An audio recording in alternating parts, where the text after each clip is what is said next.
With us now is Rick Bleiweiss, and he is a best-selling author, a publishing executive, a former music industry executive, and a Grammy-nominated record producer. Ladies and gentlemen, it's Rick Bleiweiss. Welcome to the show. Thank you. Glad to be here. Yeah, so nice to meet you in person. Well, virtually in person anyway. What is the title of your book, Rick?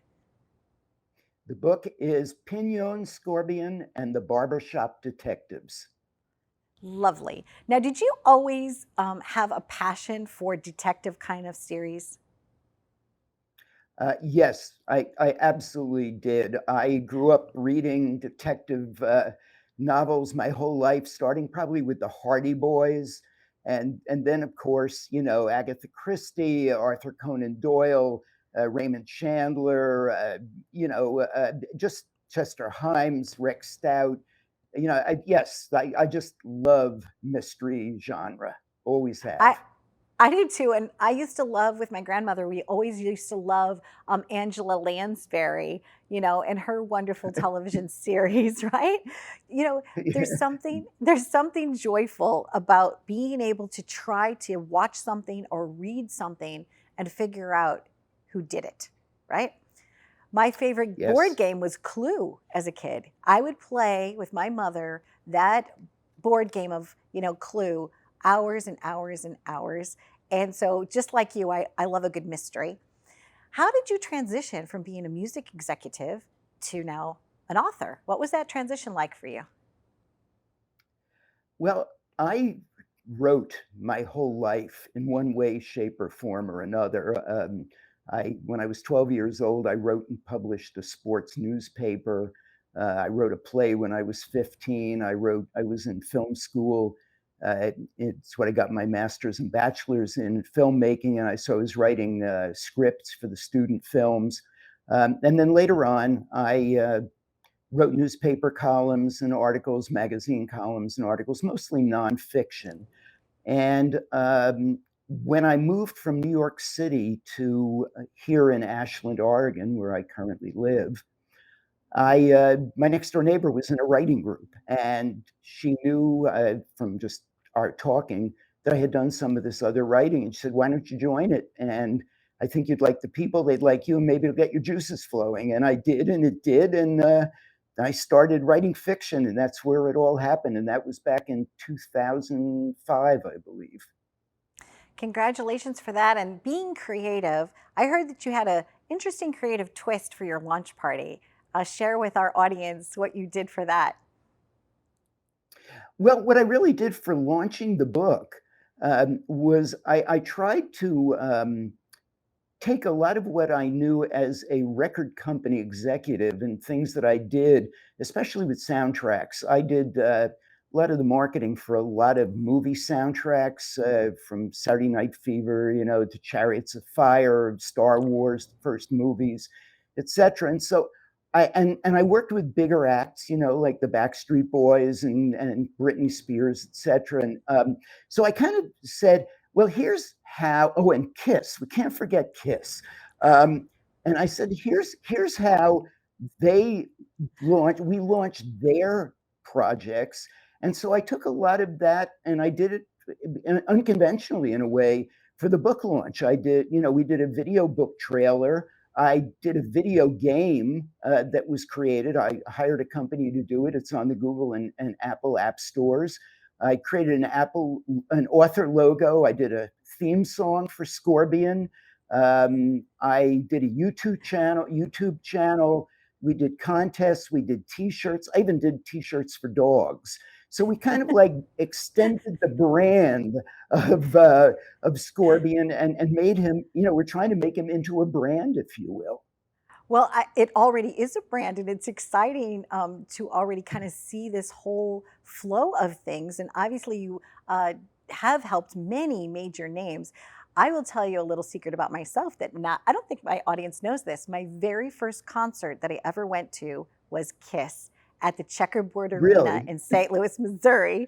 And I loved it. I felt like such a grown up going to like a rock concert, And I went with some teenagers. They were older than me. And we all drove down to the arena. And wow, just watching, the drums and, Gene, just all of them. I just loved it so much. So, on behalf of me, who's a big fan of all those names that you just shared with us, thanks for that. Thank you for helping, the American culture of music come alive in such a creative, fun way. Really, truly do appreciate Well, all your work.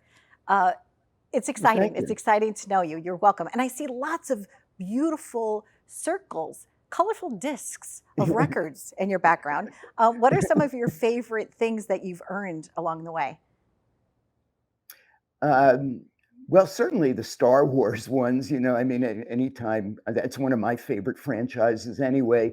Over my shoulder, the one that has kind of a red square on it, that's Melissa Etheridge. And I was one of the people very instrumental in launching her career. On the other side above, where you can't totally see it, is Toni Braxton. And I love Toni and did a lot of work with her. I don't know, it's almost like saying, who's your favorite child? I mean, they're all my favorite children. I just always loved working with artists. I have a Kiss one too, and just whatever. Blackstone Publishing. Tell us about your role there. What is Yes. Blackstone Publishing, and give us a little bit of information about that and your role there and how that's blossoming. Well, okay. I think I'd like to start, if you don't mind, with a little bit of an anecdote of how I actually met Blackstone Publishing, and then I'll tell you a little bit about them.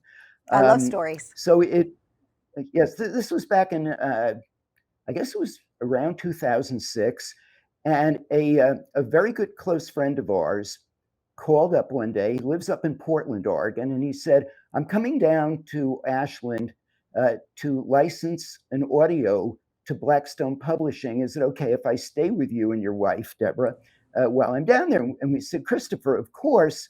And I said, "So what's a Blackstone Publishing?" And at that time, he explained to me that it's a audiobook company. It's been in business since 1987. It's grown to be one of the largest audiobook companies in the world, family owned, family founded, still family owned.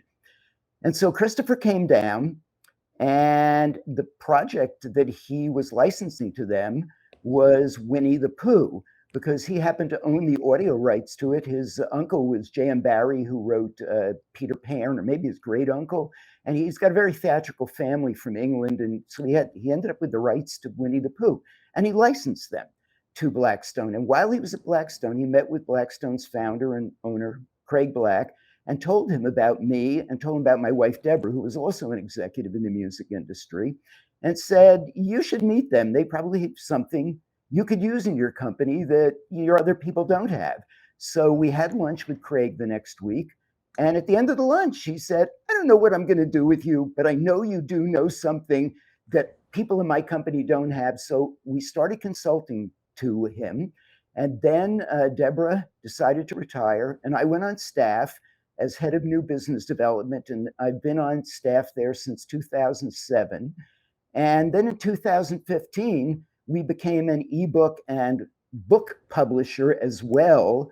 And we're very successful now in publishing all types of book. We're more like a media company really now than a publisher, because we're also uh, doing merchandising. We bought our own printing presses, and we do our own printing, and we're doing printing for other companies. We do audiobook manufacturing. We're now doing, we're turning our books into TV shows and films with a very strong TV media guy working for us, Brendan Deneen, who used to be president of some film companies. So really, we're becoming I like to think we're like the Tesla of the publishing industry. We're looking at what the future is going to be of publishing, not what the past has been. Oh, that's so beautifully put. I couldn't agree with you more. It's taking I guess, the success of yesteryear, right, in terms of content, marketing, right, blending it with the Right? technology of today in order to create a brighter future, right, for Exactly. content Exactly. distribution, for engagement with your audience. Winnie the Pooh is Yep. my favorite.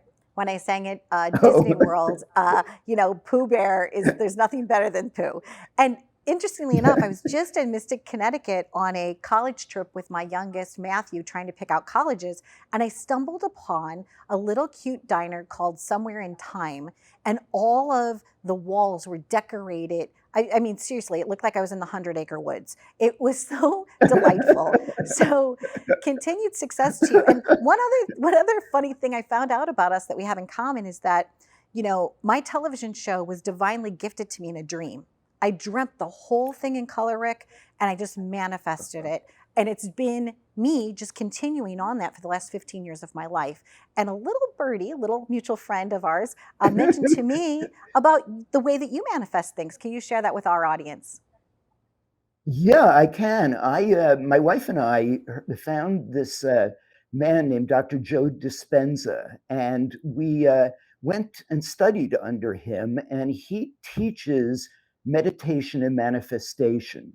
And so we put in practice what we learned from Dispenza. He was in that movie, What the Bleep Do We Know? He was one of the featured people in that film, which was one of my favorite films of that era.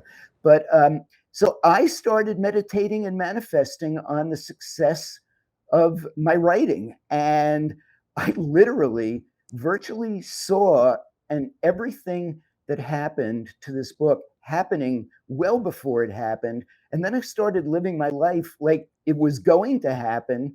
And so I believe in the quantum universe. And so I believe that if you start living like things are going to happen, the universe has no choice but to make them happen for you.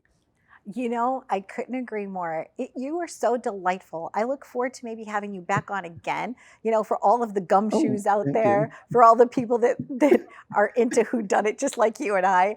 I'm excited. I'm excited about this brand. I'm excited about your book and, please continued happy journeys to you. And is there a clue? Can you give us maybe just one clue about who did it?